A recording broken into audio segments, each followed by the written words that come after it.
Hello friends, in previous lecture we have discussed about the Bragg's law or Bragg's condition for the diffraction pattern, and in this lecture we are going to discuss about the reciprocal lattice. We have seen about the real lattice and now we are going to see about the reciprocal lattice. Okay, we know that in crystal lattice there are set of parallel planes are available with different orientation and different interplanar spacing. Due to this different orientation, it is difficult, very difficult to visualize or study them.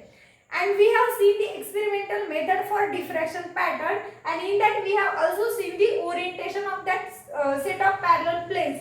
But the experimental method are also failed to explain the orientation, perfect orientation of that set of parallel planes. The problem was simplified by the PPUR by proposing a new type of lattice, and which is known as reciprocal lattice. Okay, the crystal lattice can be conveniently represented by the direct lattice, or we can say reciprocal lattice. Here we have the few steps for the construction of reciprocal lattice. We will see one by one. Okay, here we consider one cube, 3D cube in direct lattice. Okay, and in that first we will see first process or first step. Choose any arbitrary point in direct lattice as a origin. If we consider this in this cube in direct lattice and this one point as a origin. Okay, so second step is from this origin draw normal to every set of parallel plane in direct lattice. So if we consider these two are parallel planes, so we will draw the normal to these parallel planes. Okay, this is the second step. Third step is set length of each normal should be equal to reciprocal of interplanar spacing d between the parallel planes. That means this drawn normal or length of this normal should be equal to interplanar spacing between these two parallel planes. That means we know that the interplanar spacing between these two parallel planes is denoted by d. So we can say that the length L is equal to 1 by d. Length of normal is reciprocal of interplanar spacing. Next step is place a point at the end of each normal. Okay, we will draw normal to every set of plane.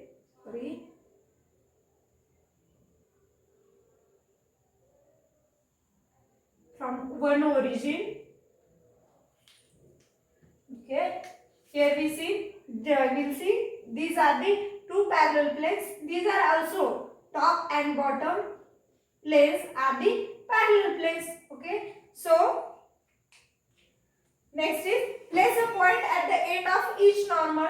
We will place the points at end of the each normal. Okay, so the collection of points obtained due to this normal, taking normal, which is known as reciprocal lattice. Here we can see these points are the reciprocal lattice point of this direct lattice. Okay, so we know that in direct lattice the translation operator T is equal to n1a plus n2b plus n3c, which is operates for the connect or generate a new lattice point from the original lattice point. Okay, and while in reciprocal lattice point the corresponding translation operator is denoted by G, and which is equal to HA star plus KB star plus LC star, where HKL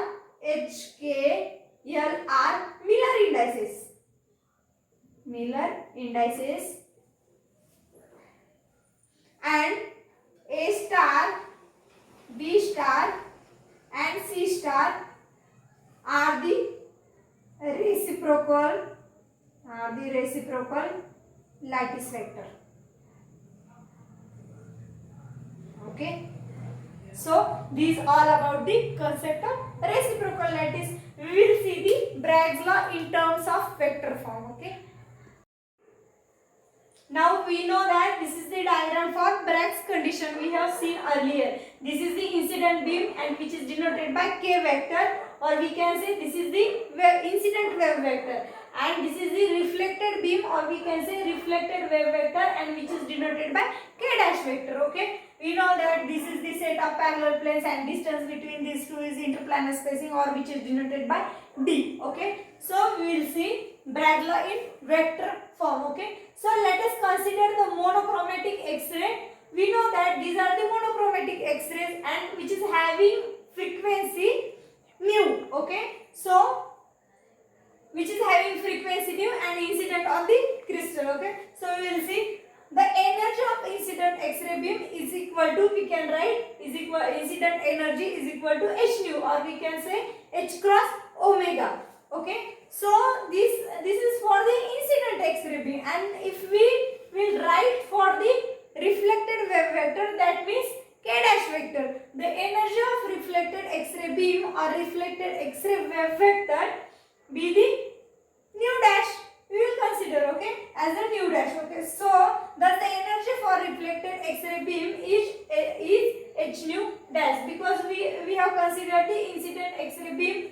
The energy of incident X-ray beam is h nu, and the energy, simply we can say the energy of reflected X-ray beam is h nu dash or h cross omega dash, where omega dash is equal to 2 pi nu dash. Okay, if we consider this is the elastic scattering, that means there is no loss of energy. For that condition, the energy of incident beam is equal to the energy of reflected beam. So we can write this, both energies are equal. So simply we can write h cross omega is equal to h cross omega dash, and from this equation simply we can write omega is equal to omega dash, and this is equation number 1. Okay, so if the space between parallel planes is the free space, that means this d interplanar spacing is the free space. Okay, so we know that in free space the magnitude of wave vector is omega upon c. We know that what is c? C is the velocity of electromagnetic wave, or we can say X-ray.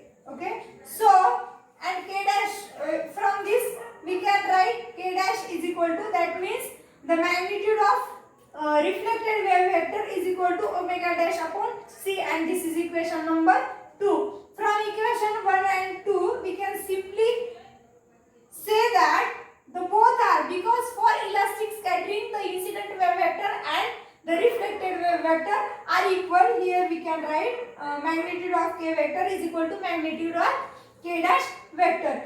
But we know that if, or we can say for the disposition of the wave vector to real lattice point to, or we can say to k vector, from k vector to k dash vector, we can write the relation between that two wave vectors. K dash vector, the magnitude of k dash vector is equal to sum of incident wave vector plus reciprocal lattice vector, which is denoted by g. We know that what is the value of g. Okay, so now we can write from this, we can write, we know that k dash and k are equal, that means incident wave vector and reflected wave vector are equal.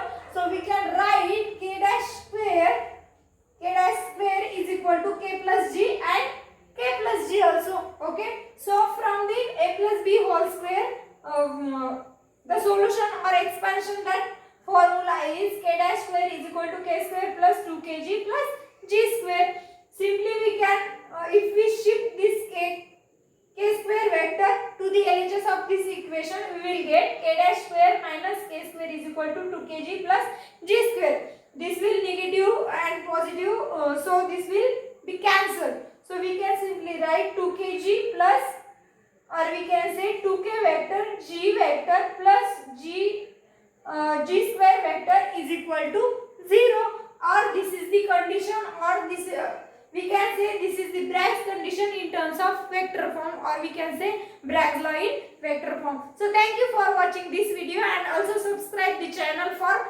more such video. Thank you for watching this video.